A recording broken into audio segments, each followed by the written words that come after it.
再来看高雄的公山一间开24点钟的肉粽店，有民众讲伊食到整假片，也毋过店家是强调讲有要求员工拢爱定期加整价嘛袂当做整价，伊嘛会对消费者要来提出告诉。另外，六合夜市有面店有民众看到面条生果，头家有出面回示的，卫生局嘛表示讲会去稽查。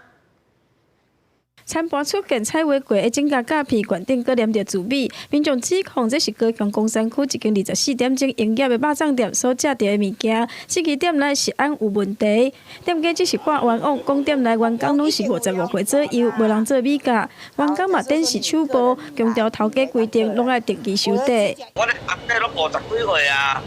后隔壁60吧，要咱应该有可能去做媒体嘞。老板要求就是指甲一定要很干净。我们是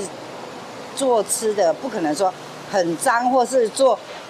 指甲，不可能啊。前往店内查证，拄啊好卫生局人员咧稽查，业者无排除甲前2天有少年人伫咧店门口停车互拒绝，相方面起口角有关系。店家无排除互人诬告，将要提告捍卫清白。另外一间麻风质疑的店家，只是高雄六合夜市啊，这间面店有顾客伫面册社群发文讲21号来到店内点菜，汤面一捧起来就一条亲像生果的乌色面条，反映了后员工叮嘱第2碗也是同款，决定无要再离开。